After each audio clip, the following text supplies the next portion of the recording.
Pagi teman-teman, gimana kabarnya? Pasti sehat ya. Pagi ini kita akan beribadah lagi dengan tema Scandal of Grace. Semangat ibadahnya, Tuhan Yesus memberkati.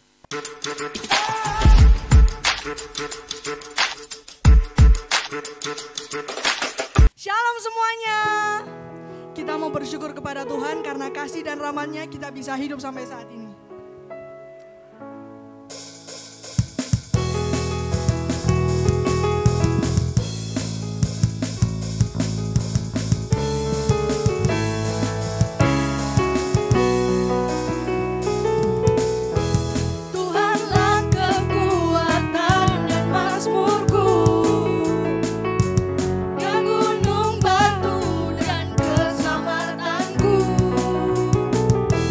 Hanya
Tuhan adalah satu-satunya Allah yang kita sembah.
Selamat pagi teman-teman semua, selamat pagi Bapak Ibu Guru. Kita akan bersama-sama memulai pemberitaan firman. Kita akan sama-sama merenungkan firman. Sebelumnya kita akan terlebih dahulu meminta pertolongan dari Tuhan. Mari kita berdoa. Kami mengucap syukur pagi hari ini bisa bersama-sama kembali berkumpul untuk beribadah. Mohon kiranya Tuhan yang memberikan kami pertolongan, agar kami dapat mengerti firman-Mu, mengerti setiap hal yang Tuhan mau kami dengar, sehingga kami dapat diarahkan, kami dituntun, sehingga firman-Mu memberikan kami kekuatan yang baru, memberikan kami pengertian untuk menjalani hidup ini. Kami mohon pertolongan-Mu ya Tuhan. Di dalam waktu yang terbatas, kiranya Engkau berbicara kepada setiap kami secara pribadi. Di dalam nama Tuhan Yesus, kami berdoa. Amin. Shalom, sekali lagi saya ucapkan shalom. Kita masih di dalam suasana merayakan akan kebangkitan Kristus adalah satu momen di mana kita boleh memiliki pengharapan yang selalu ada bagi kita sekalian. Dan hari ini pengharapan itu adalah pengharapan yang kuat bagi kita, memberikan kekuatan yang baru setiap harinya dalam kehidupan kita. Pagi ini kita akan berbicara satu tema yang bagi saya sangat menarik. Tema ini diberi nama Scandal of Grace atau skandal kasih karunia. Nah, berbicara tentang skandal, mungkin ini satu kata yang enggak biasa kita dengar, apalagi jika itu dikaitkan dengan kata kasih karunia atau grace.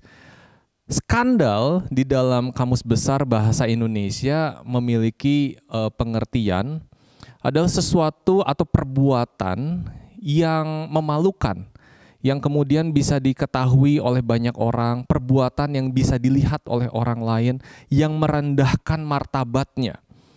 Nah, ketika digandeng dengan kata kasih karunia, maka menjadi sesuatu yang menarik. Skandal kasih karunia. Ada skandal seperti apa di balik kasih karunia? Siapa yang direndahkan martabatnya? Tentu kita sedang berbicara tentang pribadi Yesus Kristus. Pribadi Yesus Kristus inilah yang akan kita sama-sama perhatikan di dalam skandal kasih karunia. Saya mengajak kita sekalian untuk melihat satu bagian firman di dalam Filipi 2 ayat 6 hingga ayatnya yang ke-11. Di dalam Filipi 2 ayat yang ke-6 hingga ayat yang ke-11 dikatakan seperti ini. Yang walaupun dalam rupa Allah tidak menganggap kesetaraan dengan Allah itu sebagai milik yang harus dipertahankan, melainkan telah mengosongkan dirinya sendiri dan mengambil rupa seorang hamba dan menjadi sama dengan manusia. Dan dalam keadaan sebagai manusia, ia telah merendahkan dirinya dan taat sampai mati, bahkan sampai mati di kayu salib. Itulah sebabnya Allah sangat meninggikan dia dan mengaruniakan kepadanya nama di atas segala nama. Supaya dalam nama Yesus bertekuk lutut segala yang ada di langit dan yang ada di atas bumi dan yang ada di bawah bumi. Dan segala lidah mengaku Yesus Kristus adalah Tuhan bagi kemuliaan Allah Bapa. Nah, dari bagian ini kita sedang melihat satu hal yang sangat menarik, bahwa dikatakan yang walaupun dalam rupa Allah tidak menganggap kesetaraan dengan Allah sebagai milik yang harus dipertahankan. Nah, teman-teman, berbicara tentang sebuah kata skandal dan ini dikaitkan dengan Yesus, maka hal yang paling membuat kita heran adalah sesuatu yang tidak mudah untuk kita lihat, hal memalukan apa yang pada akhirnya Yesus direndahkan. Tetapi kita tidak melihat Yesus direndahkan, tetapi dia merendahkan dirinya. Nah, ada banyak orang yang hari ini kita tahu di dalam dunia hari ini, dalam berita atau apapun, kita berbicara tentang skandal. Ada orang yang terkena skandal di dalam usahanya, di dalam bisnisnya. Ada orang yang kena skandal karena cara dia hidup, sehingga dia melakukan sesuatu yang memalukan. Nah, tetapi bagaimana dengan Yesus? Perbuatan apa yang pada akhirnya membuat dia menjadi seolah-olah martabatnya direndahkan? Tetapi Alkitab menuliskan dia tidak direndahkan. Yang membuat dia ditolak bukanlah sesuatu yang pada akhirnya kita lihat perbuatan yang memalukan, tidak. Nah, kalau kita mau jujur, kita melihat kehidupan Tuhan Yesus. Kehidupan Tuhan Yesus adalah kehidupan yang mungkin kemanapun dia pergi, dia diikuti. Contoh, sebelum dia melakukan segala hal di dalam pelayanannya, hal pertama yang dirindukan oleh ibunya adalah ketika dia datang di dalam sebuah perkawinan di Kana. Nah, kita melihat di sanalah Tuhan Yesus pertama kali melakukan mujizat ketika dia mengubah air menjadi anggur. Nah, kita melihat itu baru satu hal, belum lagi tanda-tanda kemudian yang diperlihatkan oleh Tuhan Yesus. Siapa yang menolak semua itu? Semua menginginkannya. Semua ingin melihat mujizat. Bahkan tidak sedikit orang yang membawa anggota keluarganya datang kepada Tuhan Yesus, berharap mujizat dilakukan, berharap mujizat diperlihatkan, berharap mereka yang lemah, mereka yang sakit mendapatkan mujizat. Tetapi kemudian banyakkah orang yang tidak menginginkan mujizat dan kemudian menolak Yesus? Tidak, semua sedang menantikan semua itu. Satu-satunya yang mungkin membuat Yesus tertolak adalah berbagai klaim tentang dirinya. Nah, apakah semua mujizat itu merendahkan martabatnya? Tidak. Bahkan dia dielu-elukan, ditinggikan, dipuji-puji, namanya dikenal, makin kesohor, makin masyhur, makin terkenal, dicari banyak orang. Tapi tentu itu bukan tentang mujizat. Tetapi Alkitab menceritakan dia mengambil rupa seorang hamba menjadi sama seperti manusia. Nah, gambaran ini adalah gambaran yang bisa kita lihat tentang kehidupan Yesus yang kemudian dia merendahkan dirinya. Bukan karena setiap hal yang dia lakukan kemudian direndahkan martabatnya, tetapi dia merendahkan dirinya. Nah, ketika dia merendahkan dirinya sampai menjadi manusia, Alkitab nggak berhenti di sana, tetapi kemudian dia menjadi manusia yang taat sampai mati.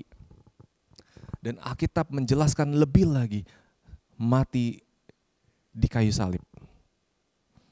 Nah, saudara, di sini kita melihat skandal kasih karunia adalah tindakan Tuhan Yesus yang merendahkan dirinya sampai mati di kayu salib. Skandal kasih karunia sedang berbicara tentang kasih yang aneh, kasih yang begitu cerobohnya mengasihi orang-orang yang tidak layak seperti kita, seperti saya, seperti saudara, gak layak mendapatkan kasihnya yang begitu sempurna. Kita begitu ditinggikan, kita begitu diistimewakan, tetapi itulah yang ingin diperlihatkan Tuhan Yesus kepada kita sekalian. Nah, hari ini kita sedang melihat satu gambaran tentang Yesus yang tidak mudah diterima. Segala mujizatnya mudah diterima, tetapi Yesus yang tidak mudah diterima. Di bagian mana dia tidak mudah diterima? Bahkan ini yang pada akhirnya membawa Tuhan Yesus diseret masuk ke dalam pengadilan. Dia tidak ditolak karena perbuatan yang ajaib. Tuhan Yesus tidak ditolak karena semua mujizatnya, tetapi dia ditolak karena setiap klaim tentang dirinya. Ketika Tuhan Yesus berkata, "Aku adalah gembala yang baik. Aku adalah jalan dan kebangkitan dan hidup. Aku adalah pokok anggur yang benar.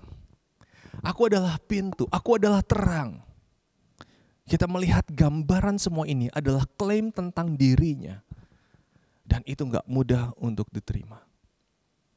Akulah kebangkitan dan hidup.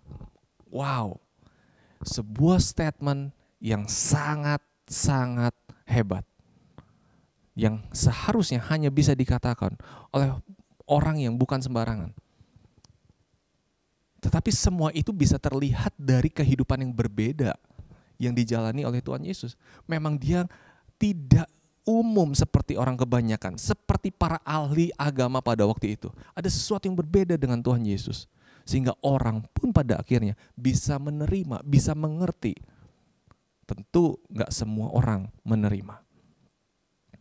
Orang seperti ahli Farisi, ahli Taurat, para pemuka agama pada waktu itu, tidak mudah untuk menerima Tuhan Yesus. Nah, inilah skandal kasih karunia ketika dia merendahkan dirinya, memberikan dirinya menjadi hamba yang taat sampai mati. Sebuah perbuatan yang disaksikan oleh banyak orang. Tetapi satu hal kita dapat lihat semua ini. Disinilah kita melihat berita terbesar yang boleh diterima oleh setiap orang percaya adalah berita kemenangan. Rasul Paulus mengatakan di dalam Korintus, di dalam 1 Korintus 15 ayat yang ke-55 dikatakan seperti ini. Hai maut, di manakah kemenanganmu? Hai maut, di manakah sengatmu? Sebuah pertanyaan retorika yang tidak perlu jawaban, karena jawabannya sudah jelas, tidak ada kemenangan, tidak ada sengat lagi dari maut. Sengat maut ialah dosa dan kuasa dosa ialah hukum Taurat. Tetapi syukur kepada Allah yang telah memberikan kepada kita kemenangan oleh Yesus Kristus Tuhan kita. Di dalam bagian ini kita melihat satu hal yang sangat kuat, bahwa dosa dan kuasa dosa tidak bisa menyeret manusia yang telah menerima kemenangan dari Kristus ke dalam maut. Tidak ada satu hal pun yang dapat menyeret manusia yang telah menerima kemenangan dari Kristus masuk ke dalam maut. Dan inilah sebabnya kita bisa melihat sukacita di dalam kebangkitan Kristus, bahwa ada pengharapan yang dapat diterima oleh setiap orang yang percaya kepada Tuhan Yesus. Nah saudara, mari kita sama-sama melihat hal ini. Di balik berita tentang skandal kasih karunia, scandal of grace, kita melihat ada berita kemenangan. Ada berita kemenangan yang dari Kristus. Di bagian yang berbeda, Rasul Paulus berkata dalam Roma 8, ayat yang ke-37, ketika kita dikatakan bahwa kita ini adalah orang-orang yang lebih daripada pemenang. Kenapa Rasul Paulus berkata kita lebih dari pemenang? Menang itu adalah sebuah goal dari sebuah pertandingan. Sesuatu yang diperebutkan di dalam sebuah pertempuran. Menang sesuatu yang sudah tinggi. Tetapi lebih dari pemenang. Apa yang sebenarnya Rasul Paulus sedang ingin sampaikan? Kita menerima kemenangan. Bahkan bukan kita yang berperang. Tetapi kita menikmati, kita merayakan kemenangan, dan itulah yang Yesus berikan. Perbuatan yang tampaknya merendahkan dirinya sampai mati, tetapi di balik itu ada kemenangan yang hari ini kita rayakan karena kematian dan kebangkitannya. Semua ini sedang membawa kita untuk melihat kerinduan hati Tuhan bagi kita, agar kita sekalian memiliki sebuah kehidupan yang berkemenangan di dalam Tuhan. Itulah sebabnya dikatakan di dalam Filipi bahwa dia pada akhirnya ditinggikan. Ada nama di atas segala nama dan dia dikenal, disebut sebagai Tuhan. Dan kiranya itu yang kemudian ada di dalam hati setiap orang percaya. Dia disebut Tuhan. Tuhan atas kehidupan kita. Nah saudara, mari kita melihat tentang berita kemenangan ini menjadi satu hal yang penting. Kalau Kristus telah memberikan kemenangan dalam kehidupan kita, di dalam skandal kasih karunia-Nya, perlu menjadi pemikiran bagi kita sekalian. Kenapa kita masih melihat ada realita dalam kehidupan kita, kita nggak melihat terobosan terjadi dalam hidup kita. Kita belum melihat begitu banyak perubahan yang baik yang kita harapkan. Kenapa ada hal yang masih kita rasakan masih sama seperti kemarin? Nah, kalau misalnya Kristus sudah memberi kemenangan, apakah ini hanya untuk urusan surga dan neraka? Untuk urusan tentang keselamatan jiwa kita aja? Saya percaya enggak. Bahwa kemenangan yang Tuhan sudah berikan, ya, ini tentang kehidupan atau keselamatan jiwa kita. Tetapi di sisi lain, ini juga berbicara tentang bagaimana kita mengalami kemenangan dalam hidup yang hari ini kita jalani. Ada kalanya kita menjadi kalah, bukan karena kita mengalami kekalahan, tetapi ketika orang berkata kita kalah. Ada kalanya kita menjadi kalah bukan karena kita tidak mengalami kemenangan. Bukan, tetapi ketika kita sudah menang, tetapi orang berkata, kamu pecundang, kamu loser. Sehingga kita yang tidak memegang pialanya, kita yang tidak memegang penghargaannya, kita mendapat klaim bahwa kita lebih dari pemenang, sementara orang lain berkata, kamu kalah, kamu loser, kamu pecundang. Jadi bayangkan di dalam kehidupan kita menerima berita firman hari ini bahwa kita ini pemenang. Tetapi kita mendengar orang-orang di sekitar kita yang mungkin berkata, udahlah gak bisa, udahlah gak usah berharap banyak-banyak, udahlah cukup segitu aja. Pada akhirnya kita menjadi puas dengan kondisi kita menjadi udahlah gak punya target yang terlalu besar gak apa-apa.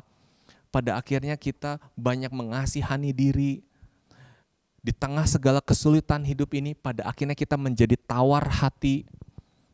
Dan tahukah kita, ketika kita menjadi tawar hati di dalam hidup yang kita jalanin, ketika kita menjadi tawar hati di dalam kesesakan, tawar hati di dalam setiap kesulitan yang kita hadapi, maka hilanglah kekuatan kita. Kecillah kekuatan kita. Hilanglah semangat kita, hilanglah keberanian kita. Di sanalah kita seolah-olah tidak melihat pengharapan. Nah, apa kata firman? Benarkah apa yang orang katakan tentang hidup kita? Nah, mari kita sama-sama mulai hari ini, jangan biarkan apa kata orang yang negatif tentang diri kita menguasai hati dan pikiran kita.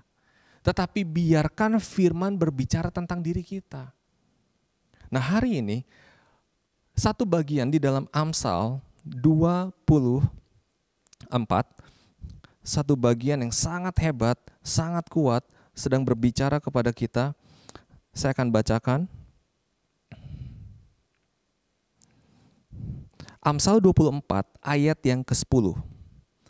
Firman Tuhan mengatakan seperti ini. Jika engkau tawar hati dalam masa kesesakan, kecillah kekuatanmu.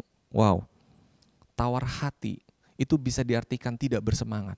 Kita mungkin masih sekolah, kita mungkin masih bekerja, tetapi bersekolah, bekerja secara autopilot, jalan dengan sendirinya. Tetapi tidak ada kemauan lagi untuk membangun sesuatu lebih baik. Kita menerima apa adanya, ya sudahlah, mau diapain lagi. Akhirnya kita nggak melihat juga ada harapan, ya sudahlah, yang penting aku kerja, aku dapat uang, ya sudahlah, yang penting aku kerjakan tugasnya, udah kumpul, ya sudahlah, nggak usah berharap gimana-gimana. Itu adalah kondisi tawar hati, saudara. Yang pada akhirnya kita nggak melihat sebuah perubahan akan terjadi. Kenapa? Karena ketika kita tawar hati, maka tidak ada kekuatan lebih untuk melakukan sebuah perubahan. Hati-hati dengan kondisi hati kita. Karena kondisi hati kita sangat besar dipengaruhi oleh apa yang kita dengar. Apa yang kita pikirkan. Apa yang kita sepakati di dalam pikiran kita. Karena peperangan terbesar, tersulit di dalam kehidupan kita adalah di dalam pikiran kita sendiri. Nah, saudara, teman-teman sekalian, tawar hati di dalam terjemahan yang berbeda itu dikatakan dengan istilah slack. If you are slack in the day of distress, your strength is limited. Wow, ini satu terjemahan yang sangat kuat. Slack itu seperti careless, slack itu seperti ceroboh. Sehingga pada akhirnya di tengah kondisi yang sangat menekan kita. Jadi saya coba cari tahu kenapa sih disebut dengan distress. Ada yang mengatakan begini, stres itu udah susah, tetapi distress itu setingkat lebih susah lagi. Ini stres yang stres, disebut distress. Nah, saudara, kalau kondisinya kayak begini, katanya apa? Ketika kita tawar hati, ketika kita slack, ketika kita mengalami yang namanya kecerobohan, tidak ada tindakan yang kita ambil, maka dikatakan, your strength is limited. Kekuatanmu akan menjadi sangat terbatas untuk melakukan sesuatu dalam hidupmu. Kalau kondisi kita tawar hati. Nah, itulah sebabnya hari ini merenungkan tentang skandal kasih karunia, Mari kita belajar dari Tuhan Yesus yang mau datang di dalam kehidupan kita. Tuhan Yesus yang merendahkan dirinya untuk memberikan hidup kepada kita sekalian. Dia yang mengalami kematian agar kita yang hidup. Kita belajar dari Tuhan Yesus yang pada akhirnya mau memberikan sesuatu yang berharga karena dia memiliki kehidupan. Ada sesuatu yang perlu kita berikan untuk mendapatkan kehidupan yang kita inginkan. Ada kalanya bukan sesuatu yang mudah. No pain, no gain. Tidak ada hal yang sulit, tantangan yang kita hadapi, yang kita selesaikan, yang kita tuntaskan, maka kita tidak melihat keuntungan apapun, kita tidak melihat hal baik apapun, kita tidak melihat perubahan apapun kalau kita do nothing. Oleh karena itu, hari ini mari bersama-sama kita meneladani Kristus. Merendahkan dirinya untuk taat di dalam kehidupan kita. Melakukan sesuatu, berjuang untuk sesuatu. Berjuang bagi apa yang kita rindukan terjadi dalam hidup kita. Berjuang bagi orang lain. Berjuang bagi keluargamu. Berjuang bagi dirimu sendiri. Apa yang hari ini perlu kita perjuangkan? Yesus di dalam pengabdiannya, pengorbanannya, dia sedang berjuang bagi kita. Hari ini, apa yang kita perjuangkan? Yesus memperlihatkan kepada kita sekalian sebuah kehidupan yang merendahkan diri, seolah-olah merendahkan martabatnya. Tetapi untuk membangkitkan setiap kita yang seharusnya kita mengalami kematian, kita mengalami kehidupan yang sejati di dalam Dia. Bagian kita hari ini, apa yang perlu kita berikan? Ada kalanya kita harus membayar harga. Ada kalanya kita harus lakukan sesuatu yang tidak biasanya kita lakukan. Mungkin sesuatu yang membuat kita merasa sakit. Mungkin sesuatu yang harus kita lakukan menjadi seperti bekerja lebih keras dari sebelumnya. Tapi kalau itu yang akan mendatangkan kehidupan yang lebih baik dalam kehidupan kita, maka kejar itu, perjuangkan itu. Oleh karena itu, mari hari ini kita tetapkan hati. Kita lakukan firman. Maka kita bisa melihat ada kehidupan yang lebih baik. Ada masa depan dalam kehidupan kita. Ada harapan yang tidak pernah hilang. Selalu ada harapan selama kita masih ada dalam kehidupan ini. Mari kita sama-sama akhiri, kita mengambil setiap berita firman ini masuk dalam hati kita. Kita menerima dan kita boleh bersama-sama berkata kepada Tuhan, Tuhan, aku mau lakukan perubahan. Aku mau berjuang untuk hidupku. Aku mau berjuang buat studiku. Aku mau berjuang buat keluargaku. Aku mau berjuang. Kita minta kekuatan dari Tuhan. Mari kita berdoa.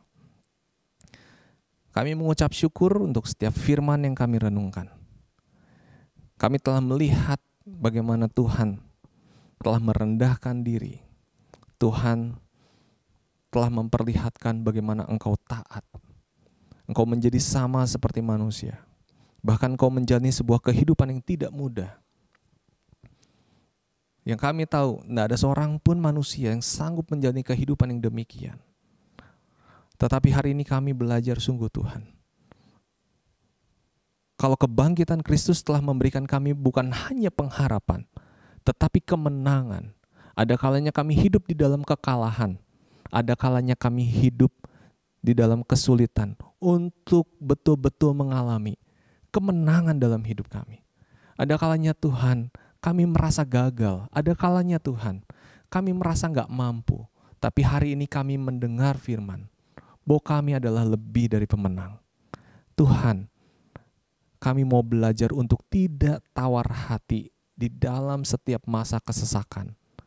Dan hari ini kami minta kepadamu Tuhan, jikalau kemenangan telah kami terima, kemenangan adalah bagian kami, maka dari itu ajarkan kami untuk tidak tawar hati dalam kesesakan. Ajar kami untuk bertahan, mempertahankan kemenangan yang Tuhan sudah beri. Sehingga tidak ada satu hal pun di dalam kehidupan kami, kemenangan kami yang diambil oleh si jahat. Di dalam setiap masa sulit, di dalam masa kesesakan, kami mau dengar firman-Mu. Kami mau amini setiap firman-Mu. Kami mengucap syukur Tuhan di dalam nama Tuhan Yesus Kristus. Amin. Terima kasih kepada Pak Daniel yang telah menyampaikan firman-Nya. Semoga firman-Nya bisa memberkati kita semua. Sebelum kita menutup ibadah kita pada pagi hari ini, kita akan menaikkan satu pujian, Besar Anugerah-Mu.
Puji Tuhan untuk setiap rangkaian ibadah yang telah kita lalui bersama-sama. Kita hendak bersama-sama mengakhiri ibadah pada pagi hari ini. Kita boleh datang bersama-sama mengajak setiap teman-teman untuk berdiri. Kita akan datang di hadapan Tuhan memohonkan berkat-Nya dari Tuhan. Kami mengucap syukur sekali lagi Tuhan, karena Tuhan telah menyertai dari awal hingga akhir ibadah ini selesai. Dan hari ini kami mohon berkat Tuhan atas kami sekalian. Kiranya kasih karunia daripada Allah Bapa yang tidak berkesudahan di dalam penyertaan Tuhan Yesus Kristus yang telah memberi diri, merendahkan diri, dan taat sampai mati, boleh menjadi teladan bagi kami sekalian, sehingga kami boleh semakin serupa dengan Engkau.